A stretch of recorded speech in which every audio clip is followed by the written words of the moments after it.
Pozdravljeni! V tokratni oddaji Reflektor se bomo dotaknili tematike zasvojenosti, kako se z njo soočajo v skupnosti Čenakolo, spoznali pa bomo tudi zgodbo današnjega gosta, ki se je ravno v tej skupnosti rešil zasvojenosti.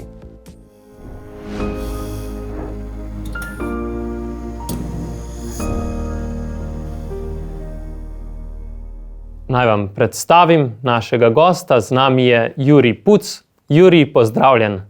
Živjo. Jurij, najprej kar prvo vprašanje, kdo je Jurij Puc? Jurij Puc je, jaz sem en navaden fant, ki je v bistvu, rečemo temu, da sem imel kar dosti v življenju priložnosti, veliko sem prepotoval, veliko sem preživel. Sem pa tudi zdravljen odvisnik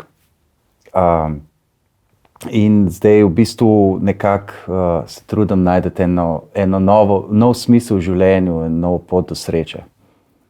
Torej, kako se je pa začela ta pot v zasvojenost? Mogoče malo opišeš ta čas prej, pa potem sam vstop ali pa tako v zasvojenost in kdaj je prišlo do tiste kritične točke, ko si pa rekel, zdaj pa skupnost, komuna, Čenakolo?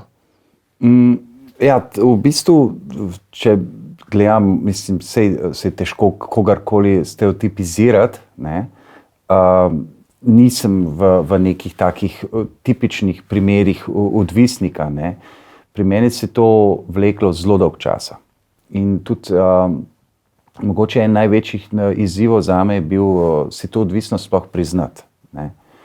Pri meni se ta odvisnost vlekla, rečemo, od poznega najstništva v neki obliki, ki je zelo splošna, če pogledam, ne.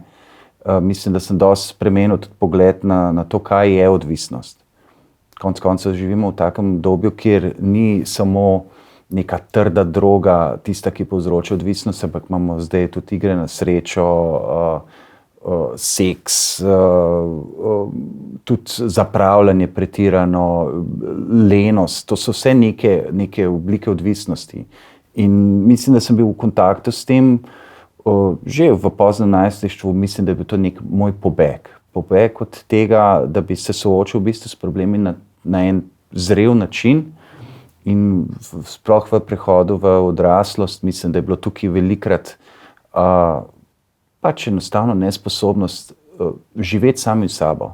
Živeti v eni podobi, v enem nekako v ravnovesju sami s sabo. In potem se je začela ta odvisniška igra, da sem nosil vedno neko masko. Droge ali pa pač to odvisniško vedenje mi je pa vedno pomagalo, da sem v bistvu dosegel to neko svojo lažno ugodje, lahko zdaj rečem. No, in to je trajalo z vzponi in padci 20 let, ne. Lahko rečem, da sem dosti ljudi, sem jim škodoval v tem času in tudi dajo lažno upanje, ne. Predvsem pa zato, ker nisem bil iskren do samega sebe. Jaz mislim, da tukaj je ta največji napredek, ki sem ga naredil, je, da sem začel biti iskren. Predvsem do sebe in potem tudi drugih. Torej, da si najprej priznal odvisnost. Kdaj pa je bil to kakšen tak poseben trenutek, ali je bilo to daljše časovno obdobje, ki je bil prav tisto, potrebujem nekaj, rabim rešitev iz tega? Definitivno je pač bil en največjih prelomov, je bila smrt moje mame. Zdaj bo tega 4 leta, to malo več. Torej, zelo dolgo časa v bistvu. In nobenemu, ki se mogoče sooča z neko obliko odvisnosti, ne privoščam tega. Da tako daleč pride, da je dejansko smrt tistega najbližjega, ker jaz sem bil z mamo zelo, zelo blizu, da ga šele to strezni, ne. To si še vsak dan razmišljam o tem. Ampak dejansko to je začel proces, ki je potem trajal spet kar nekaj časa, ampak dejansko je bil pa proces, ki me je potem vodil k spremembi. In tudi potem seveda skupnosti Čenakolo po recimo še nekim drugim iskanjem pomoči in tako ponovnim padcem, ponovnim srečanjem s temo in to zelo hudi obliki, tudi razmišljanju o samomoru in tako naprej. Ampak nekaj lepega je pa vseeno bilo vedno, ena luč je pa vedno bila prisotna. Ne? In tista luč je mene potem nekako po nekih zanimivih božjih poteh pripeljala do skupnosti. To je bil kakšen človek, ki je povedal prijatelj za to skupnost ali čistko? V bistvu, ja, sigurno se tukaj hvaležen svojemu bratu, ki me je potegnil, je pa skozi povezave zelo ene take magične, božje, pardon, ne bom uporabil besede magične, mislim, da je bila bratova tašča na pričevanju v Medžugorju. In ona je potem samo naznačila, pa daj pojdi tja. Ne? In potem sem bil na enem sestanku in tam je bil moj brat iz te skupnosti, ki je bil že tam, Aleš. In on je name nekako vplival, da ga vsak človek, ki noče neke velike spremembe, nekega tistega trpljenja, ki ga čaka, bo izklopil svoje možgane za 5 minut. In jaz sem dejansko izklopil, ga nisem poslušal, neki nakladal, neki skupnosti, pa kaj mene to zanima. Pa sem ga pa začel poslušati. Ne. In je rekel, pokliči me v ponedeljek, dobili smo se v petek, če sem bil poklapan, pripeljal me je brat, bili smo na eni kavi. Jaz sem ga poklical v soboto zjutraj, ker sem nekako po nekih takih dobrih občutkih vedel, da to rabim. Je bil en tak milosten trenutek. Milosten trenutek, prav odprl mi oči. Ne. In potem je bil ta proces dosti hiter v bistvu sprejema v skupnost. Ne. Začne se pa to vse z temi pogovori tudi tam. Ni to tako nenadno in tudi oni sami sprašujejo, ni za vsakega ta vstop, pa vsak ima drugačno pot, da se lahko pripravi za vstop v skupnost. Govoriva o skupnosti, sam dajva našim poslušalcem povedati, za kakšna skupnost je to Čenakolo, komu je namenjena in na čem v bistvu temelji.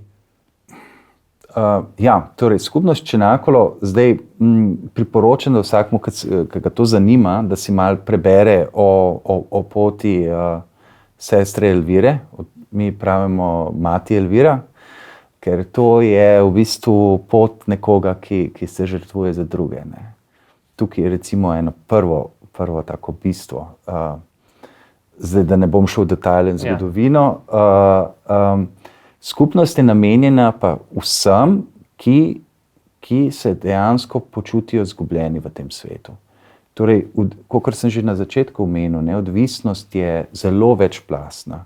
In predvsem mislim, da zdaj zadnje generacije ni več to neka tipična odvisniška komuna. V smislu samo droge, trde droge, ljudje, ki so popolni zombi, sploh ne. Tam so ljudje iz vseh možnih spektrov, mogoče tudi samo nesrečni v ljubezni, z depresijami, kar vemo, da je zdaj zelo pogosto pri mladih, odvisniki od iger, računalniških iger.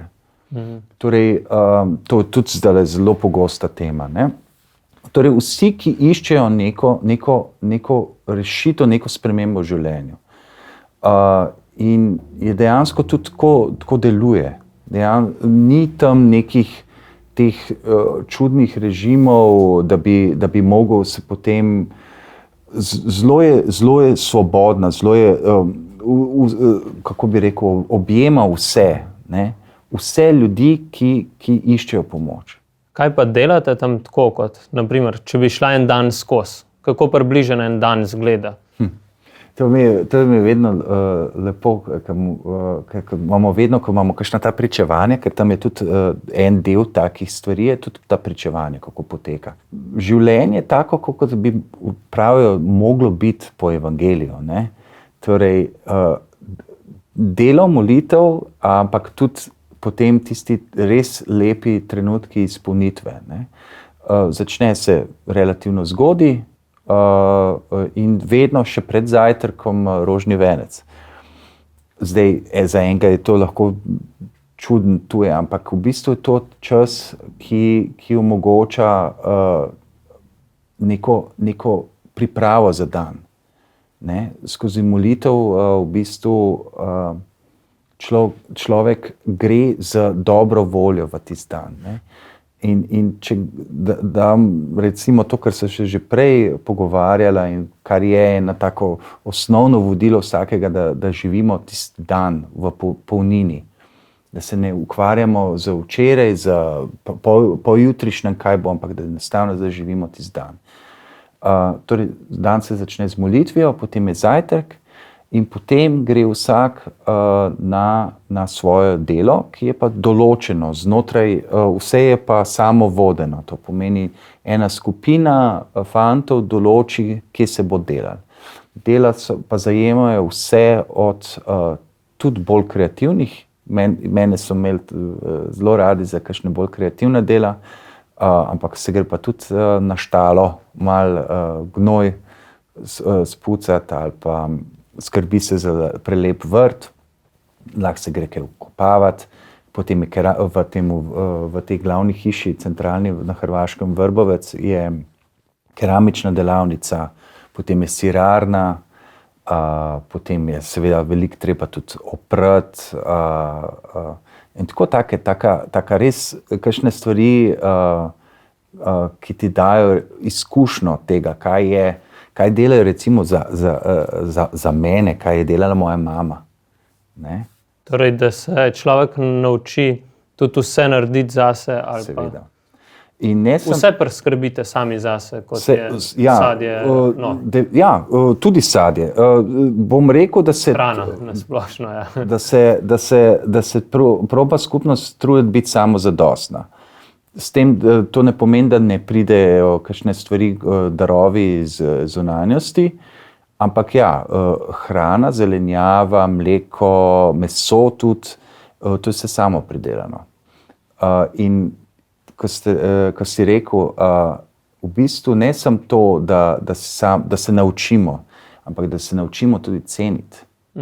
Da tista stvar, ki jo jaz pojem zjutraj, je nekdo pripravil. Ne? Potem so tudi primeri, da se fantje tudi kdaj žrtvujejo, tudi jaz sem se kdaj žrtvoval, se ostane ob 4 zjutraj in napečejo palačinke za 50 fantov. To ni majhen podvig, ne? To je 150 palačink, ne? Pa tam si kar dosti lačen. Ne? In to ljudje, ki so bili prej zasvojeni, ki so mogoče bili fokusirani sami nase, se zdaj tako darujejo drug drugemu. Ja, vse to je dobrota, se mora tudi malo trenirati. Ja. Seveda, ne? Ta egoizem, ki mene ali pa veliko ljudi nas vodi v to odvisniško vedenje, ne? Pač tam ne, da ni dovolj, ampak res ni zaželjen. In dejansko tukaj je en recept, ki pravi mati Elvira do sreče, je daruj sebe drugim. In tako boš srečen. Ni point v tem, kaj boš ti dobil, ampak kaj boš ti dal. Ker slejko prej, sej, ne, z eno roko sprejemaš, z drugo daješ, ne, sej vsakemu bo dano. Sploh se ne smem, jaz se ne bi smel s tem več ukvarjati. In dejansko sem se odnaučil biti za vsako stvar egoist. Ne. Torej, kako pa čist poteka tudi ena taka skupinska dinamika, skupnost med sabo. Prej, ko sva se pogovarjala, si rekel, da si tudi morate drugemu povedati, kjer stvari motijo ali pa kako se prek tega vzgajati ali pa ločujete od odvisnosti. Ja, to je, glavno vodilo je iskrenost. Iskrenost, z druge strani pa nekaj, kar pa dejansko v vsakem dnevu jaz uporabljam zdaj. In to je ob pravilnem trenutku ostati v tišini. To pomeni, učimo se poslušati. Ne? V skupnosti smo se učili vsak dan povedati iskrenost in poslušati. Zdaj, več primerov je, kako je to bilo. Recimo, pa ne zdaj na nek zloben način, ampak dolžen si bil, nekako je bila od vsakega od nas dolžnost, da si povedal bratu, če je kaj narobe naredil. Ali pa da si tudi pokritiziral. In ta drugi brat je mogel to lepo sprejeti v tišini.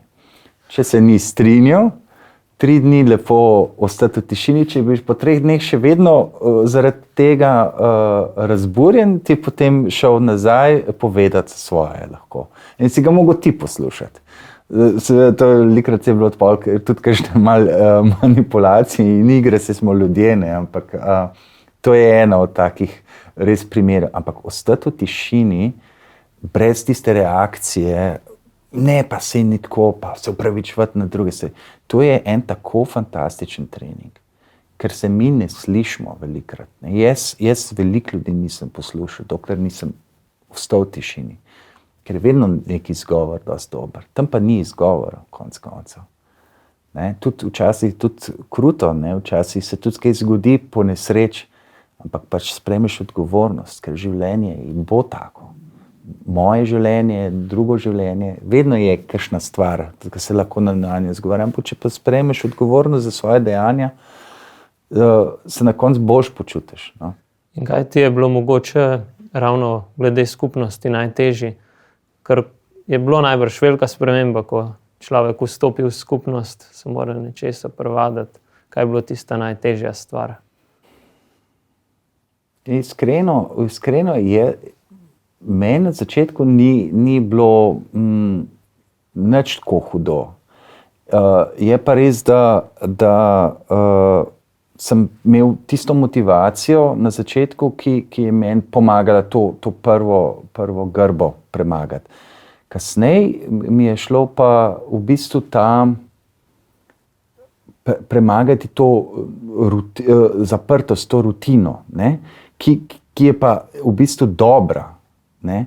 Ampak v nekem vmesnem obdobju sem imel občutek, da nič ne napredujem, da nič ne delam na sebi, da je vse za manj, izgubil sem motivacijo in tako naprej. Ampak ravno to je ta stvar, ki je mene recimo v preteklosti vrnila v odvisniško vedenje, je, da v trenutku, ko mi je bilo hudo, da nisem mogel pobegati. Da sem mogel enostavno recimo so bili kakšni trenutki, so bili kakšni spori, jaz sem dolg časa tudi v kuhinji, sem kaj zafrknil in sem se počutil osramočen in nesposoben. In vem, kaj sem naredil kot odvisnik prej, da sem pobegnil, na rekovajih, v eno ali drugo odvisniško vedenje, se vsem kaj, tam pa nisem mogel. In to sprejeti je, tam sem mogel pa enostavno zvečer odmoliti, iti spat in se naslednji dan prebuditi v isto življenje. Ampak to je nekaj največjega, kar dar, ker ne pobegneš. Enostavno se soočiš sami s sabo, svojimi demoni, svojimi padci. Prej smo na kratko že omenila molitev. Sama posebnost skupnosti Čenakulo je to, da ima v bistvu kar nekaj molitve že v svojem teku dneva ali pa tako. Kako gledaš na to? Kaj je tebi ta molitev v skupnosti dala? Kako si zorel v svojem osebnem odnosu z Bogom v tem času? Ja, meni je molitev bila prej, ne bom rekel popolnoma tuja, ampak nisem je razumel. Nisem razumel moči molitve. Kaj molitev za mene pomeni. Jaz sem prej mislil, da bom izmolil da bom nekaj dosegel, da se bo nekaj spremenilo okoli mene. Jaz sem ugotovil, da molitev bolj jača mene, da sprejmem to, kar se dogaja okrog. In mene daje v pravo odločitev. In na koncu, v določenem trenutku je bila zame molitev hrana, dobesedno težko opisati nekomu, kako mu razložiti, kako je to neka sreča, nek trenutek samim sabo. Lahko rečemo tudi meditacija ali pač tista čas za refleksijo. In molitev dejansko čisti duha, pripravi ga za napore in mu da, in meni je dala vedno možnost se odločiti v določenih trenutkih, vsaj proti pravilnem, no. Ne bom rekel, da ne, ali pa tudi sprejeti samega sebe, ne. Tako da jaz sem to imel obdobje, da sem to zelo zagrabil. Tam je tako v Čenakolu, da načeloma so vsaj 3 molitve dnevno. To pomeni Katere pa? Rožni venec, ki je pa v bistvu mal poseben, ker je prvič v italijanščini, drugič so noter še dodatne molitve in velike tudi petja, kar se mi zdi sploh nekaj prelepega, ko slišite fante, ki ene par je res obvladali kitaro, pa bobne, pa tako. Mislim, to slišati, to je dejansko, temu se reče Duh Sveti, ne, pride skozi to, skozi petje, ne. Rožni venec, potem pa še ta, zdaj pa ne vem dejansko v slovenščini, ko se reče Coroncina della Divina Misericordia, to je Rožni venec Božjega usmiljenja, ja. sestra Faustina Kovalska. Tako je, sestra Faustina Kovalska, in to se ponavadi v večernih urah pred spanjem zmolili, tako, če je bila zima, zelo tako hitro smo caplali, ker je kar znali tako pritisniti mraz. No, in tisto je bila taka večerna molitev, včasih je bila pa tudi v kapeli in tako pred spanjem. Zanimivo je, da sem v bistvu molil ta rožni venec božanskega usmiljenja, še preden sem stopil v skupnost, sploh nisem vedel, da se to tam moli. Ker me je ta bratova tašča rekla, da boš ti nekaj zmolil za pripravo za tukaj. Jaz nikoli nisem tega tudi slišal prej. Me je zanimivo, da me v takih res lepih trenutkih spremljajo prav ta. In še zdaj priznam, da manj molim, ampak molim, takrat, ko molim, še vedno molim s srcem. Spomnim, kako je to močna molitev, ne. Prav za konec, da se zaveš, kaj je v bistvu point. Da je vse skupaj Božje usmiljenje, to, kar se tam dogaja tudi. Ja. Zdaj, ko sva se enkrat pogovarjala, si rekel, da 1 leto v tej skupnosti si pa bil poslan skupaj z 11 sobrati tam blizu Vukovarja, blizu svetišča v Vukovarju, kjer ste kako na novo postavljali, kaj ste delali, novo skupnost? Ja, to je v bistvu ena pravimo tam v skupnosti, smo vedno rekli, ker se kaj res lepega zgodilo nekomu, da je to dar, ne? Da je to darilo, in to je bilo res absolutno nekaj neverjetnega izkušnja, ker je nažalost nima veliko ljudi te priložnosti. Ja, približno po 1 letu skupnosti so mene in še 11 fantov izbrali, da smo šli to je svetišče Almaš, tam je ta njihova gospa utočišča, gospa od utočišča, ker to je celotna zelo zanimiva tudi zgodba iz časa te domovinske vojne, ne, Hrvaške 91, ko so bili okupirani, in tam je bil pač kip Marije, ki so ga potem rešili in potem vrnili tja v to svetišče, in to je zelo priznano romarsko svetišče na Hrvaškem, nekaj skoraj na nivoju Medžugorja, no.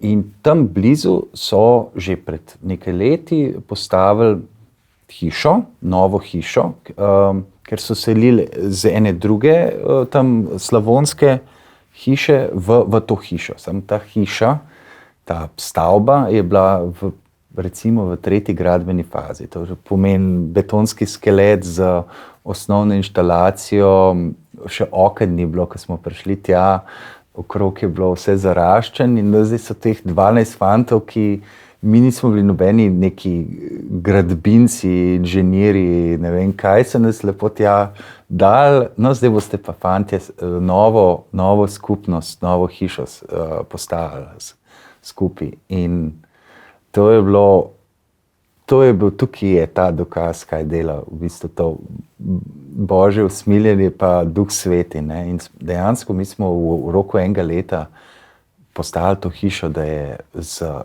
prelepim obdelanim vrtom, z urejeno okolico, posekanim gozdom, noter vse v ploščicah. En fant je znal malo ploščice polagati, en drug je znal malo z motorko nekaj ustvarjati. Jaz sem tudi kaj prispeval, jaz sem risal, pa tako smo počasi opremljali in vsak je nekaj dal do tega in smo počasi rihtali celo hišo. In je na koncu zdaj to normalno delujoča hiša in sprejema, mislim, da tam po 20-25 fantov, ki so še vedno tam in je zdaj super. Mislim, to je za Slavonijo zdaj center za vse tam fante, ki iščejo pomoč. Zdaj dosti je tudi tega potovanja iz zdaj, teh 12 smo počasi vsak šli svoja pota, ampak zdaj pa novi. Ustvarjali smo hišo smo zgradili za novo generacijo, ne? Ljudi, ki iščejo pomoč. Tako da to je bil res taka prelepa izkušnja, no, tam. Torej, po 2 letih si prišel iz skupnosti, potem nazaj v, kako bi rekel, normalno življenje, če se temu lahko tako reče. Kako je pa to izgledalo? V bistvu že to ne, moramo se zavedati, jaz sem bil v popolni izolaciji, dobesedno, 2 leti in mi se je pa zgodilo pač ta veliki preizkus svetovni in korona, ne. Tako da jaz sem tista prvi izbruh bil, še takrat marca sem bil še v skupnosti, ne, jaz sem potem prišel, to je zdaj, evo, 1 leto, oktobra lansko leto. In prišel sem v drug svet, ne? Očiščen od enih zadev, z malo odstrtimi očmi za druge zadeve, ampak prišel sem v eno realnost, ki je težka. Ne? Zdaj ne vem, sem pripravljen, jaz se borim vsak dan, ne? Ampak vidim, koliko mi je skupnost dala, v bistvu, da se ne preveč ukvarjam zdaj z politiko, mislim, včasih je težko, ne, politiko to, pa ono, pa to, ampak da probam narediti male korake. So neki ukrepi, spoštujem neka pravila, zato, ker jaz nočem biti kriv ali pa nekomu škoditi, ne. Pač zdaj ni lahko, vidim tudi, kako so se ljudje izolirali v neke svoje mehurčke, kako je težko v bistvu pogledati človeku v oči, pa mu reči brat, pa ubiti nekoga. Tudi to je pomanjkanje, tudi težko je. Takrat se spomnim, kako je bilo zame mučno na nek način, sem bil navajen tam v skupnosti imeti pač sveto mašo, ne, ob nedeljah ali pa ob sobotah ali pa včasih tudi 3-krat na teden ali pa 4-krat na teden, ne. Naenkrat nič tega. Ne, še spoved je bilo težko iti, tam smo se spovedovali tudi po 1-krat na teden, če si se hotel. Ne. Tega, to je bilo odvzeto. Dobro, duhovna hrana, pravi Jezus, ne moli tudi doma, ne, nisi ti treba, okej. Pa vidiš, kako so druge stvari, kako so ljudje bolj živčni, kako ni več tega prvo vsaj neka, ko se reče, spoštljivost do drugega, ne, povedati svoje, ne, svoj egoizem, zakaj meni to ni vzeto, ne. In kako jaz v bistvu zdaj reagiram na to, na ta egoizem, ne. Da moram biti zdaj trmast, da bom dober. Jaz sem se tako odločil, da to je moja rešitev, da bom pač enostavno dober. Bog je dober, da bom jaz tudi probal biti dober. Ne, nisem popoln, kje pa, ampak trudim pa se, ne. Se to je bistvo. Ne.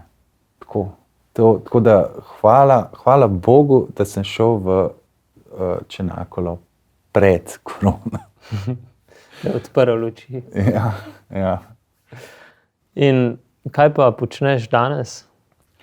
V bistvu se zdaj trudim nekako ustvariti eno tako prijetno bivališče dol na Krasu, po starših sem podedoval eno prelepo posest, mislim hišo, ki jo zdaj oddajam gostom. In sem zelo vesel, ker vidim pa, da ljudje iščejo take stvari.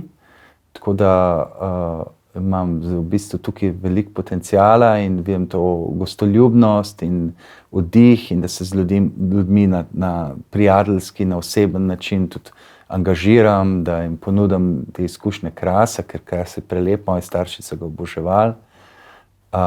Zraven se pa ukvarjam s fotografijo zdaj, počasi spet.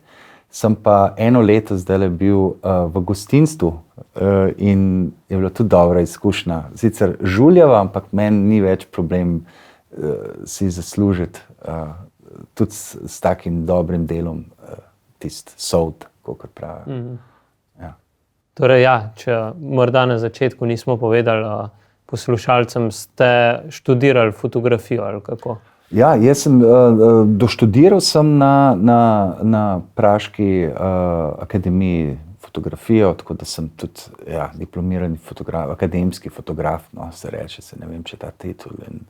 Ampak jaz bi rad zdaj, končno, ko tudi vidim, bi rad kaj lepega napravil. Prej sem to uporabljal bolj za neko poziranje pa krinko, zdaj pa vidim, da lahko tudi kaj lepega naredim iz tega.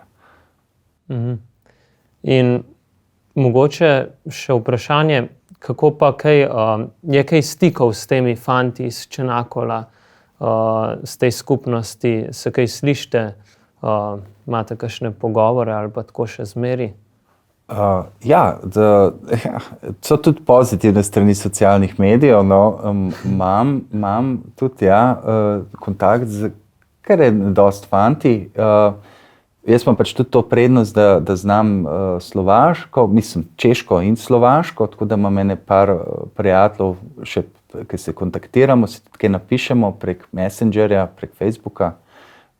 Te Hrvate so itak zdaj moji bratje, dalmatinsko sem se naučil govoriti, ker sem imel enega prijatelja tam, ki je bil Dalmatinec, tako da z njimi sem pa tukaj je sicer manjša skupnost, zaželeno bi bilo, da bi bilo nas več, da bi bili več povezani, ampak dva fanta, ki sta iz Slovenije, sva zelo povezana in tudi upamo, da z enim od njih, da bova zelo kmalu tudi blizu na Krasu soseda, tako da bova tudi, pravimo, ne stara zajednica, ne, da bova kaj skupaj ušpičila, kaj nasekala kakšna drva, pa to, ker tudi taka dela nas zbližujejo, no, v bratstvu, ne. Ja, gotovo, ja. Kaj pa mogoče,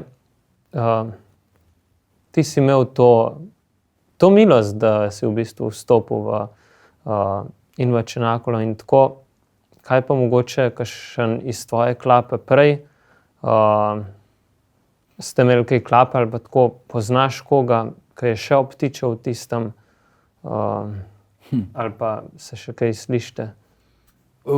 Je res, da iz te moje klape nisem imel v bistvu take skupine ljudi, da bi je zdaj rekel ne kot klapa.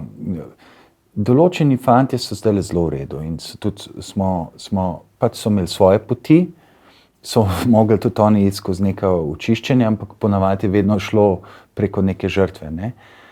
So pa tudi kakšni, ki jih pogrešam, ker so pokojni, ne. Življenje v tem smislu je loterija, ne. Tako da vsakmu, ki se počuti izgubljen, ne, bi svetoval vsaj pozanimati se o Čenakolu, kaj to je, pa iti mogoče na en pogovor. Jaz ne vem, kako se zdaj zaradi teh COVID ukrepov in tako pogoji iti tja na Hrvaško, ampak imamo v Sloveniji torej kontakt? Kontakt je, ja, prek, mislim, da Aleša, ne, ne vem, boste potem... Torej, da je v bistvu... So kontakti, ja. Čenakolo, če človek išče Čenakola, da dobi nek kontakt. Če ga išče, ga bo našel in ponavadi tako pravilo, pojavi se takrat ljudem, ko je najbolj potreben. To je pa to čudo Božje, ne. Da v bistvu malo izmolite, tudi vi tam, ko toliko molite, tudi za te fante okoli. Seveda, ne. to bom pa povedal detalj, posebej za novo generacijo, ki je popolnoma nepojmljivo. Skoraj vsako, bom rekel, soboto na nedeljo po noč se spi malo dlje. Ne? Se ne vstaja ob 6. zjutraj, se vstaja ob 7:30. Ampak en detalj je. Zbudimo se ob 2. zjutraj, gremo vsi v kapelo in 1 uro pojemo, molimo za vse ljudi okrog, ki so zgubljeni, ki se zabavajo na napačen način. Ne? To je posvetitev. Namesto žuranja tako, gremo mi molit za druge. Da v tistem času, ko so ravno oni mogoče v tistem svojem iskanju in tako. In zdajle bolj kot ne je točno to, ne? Od tiste do 2 do 3, v tistem cajtu. Vi molite. Mi molimo. In smo molili. In upam, da bomo še koga izmolili, no? Da saj pogleda, kako je zna biti življenje lepo, kljub temu, da je težko. Ja, in mogoče lih to. Kaj bi še kot teden, ko je šel čez vso to, čez to pot izhoda iz neke zasvojenosti, kaj bi rekel današnjim mladim ali pa današnjemu človeku, ko je tudi eden, ki je okusil to bratsko skupnost, kaj bi iz tega tudi dal mogoče še? Mogoče največja tako ena taka stvar je, da, ko mislim, vse sploh, da prva stvar je, da so neko moraliziranje, ukazovanje, da to so sploh zmotna prepričanja, ne? Da ta moje iskanje prej svobode me je ravno bolj osužnjevalo, kot sem jaz mislil. Ne? Kaj boš ti meni, kaj bojo meni dobri nasveti, se jaz vem. No, pač dejstvo je, da jaz ne vem nič, da sem eno navadno zrnce, ne? Ampak že to zavedanje mene mal mi daje moči, da bom nekaj lepega lahko naredil v življenju. Ne? Malo ponižnosti, no, da sem se naučil. Ne? Po drugi strani je pa to, da jaz in vsak človek ni nikoli popolnoma odvisen. Ne? Vedno imaš svobodo, svobodno voljo, da izbereš v pravem trenutku pravo odločitev. In tukaj je tisto vodilo, ne, skozi molitev drugih, Bog, ne, ki ti pomaga, da se samo odločiš za tisto dobro. In jaz mislim, da tukaj bo lahko človek reče, jaz sem svoboden takrat, ko rečem da dobremu. Ne. Tako bi rekel, no. Mogoče sem zdaj že malo zafilozofiral. Ne, meni se zdi zelo lepo, da lih s to svobodo končujemo. Ne? Ja. Kako bi jo zdaj v bistvu opisal, lih to svobodo? Čisto konkretno. Napram prej. Svoboda je v tem, da cenim tisto malo, kar mi je dano v vsakem dnevu. Ko odprem oči, da vem, da sem tukaj, da se zavedam tega brez nekih vplivov, brez nekih žalosti, da se znam soočiti tudi z težkimi preizkušnjami. In zdaj ni boljšega trenutka, kot si reči, ali so to preizkušnje, ki jih zmorem, ali so to preizkušnje, ki me bojo zatolkle. No, jaz se ne bojim. Ne? In to je mogoče, svoboda je takrat, ko se ne bojim. Ne? In to se skozi v Čenakolu, pa tudi v Svetem pismu, pa tako, ne se bati. Ker strah je tisti, ki pa potem rojeva zlo in vse delamo potem kot sužnjic strahu. Ne. Odvisnost je tudi na nek način samo pač suženjstvo strahu. Jaz se toliko bojim soočati z realnostjo, pa kako mi bo pa težko, pa kako bom pa to, se pa potem v to potegnem. Pa enega spijem, ali pa se puknem, ali pa grem, ne vem, televizijo gledati 3 dni. Ne. Sam, da ne bi bil v realnosti. Realnost ni toliko strašna. Je tudi strašna, je pa tudi lepa. Odvisno, kako se vzameš. Torej, lahko rečeva samo še, ne se bati tudi tisti. Kaj vas je mogoče ta pogovor nagovoril k temu, da bi obiskal Čenakolo, naredil kakšen pogovor ali pa tako. Predvsem pa ne smemo se bati življenju reči da. In hvala tudi Juri Puc za to, da si rekel da in se odzval na naš pogovor, da sva lahko skupaj poklepetala in da imajo od tega tudi nekaj naši poslušalci. Mi pa lahko rečemo tudi samo še Bogu hvala, da nas rešuje naših zasvojenosti, da nas rešuje naših zasužnjenosti in nam podarja svobodo. Hvala vam za ogled, ne pozabiti všečkati, ne pozabiti deliti in pa se naročiti na naš kanal, pa se vidimo. Živjo!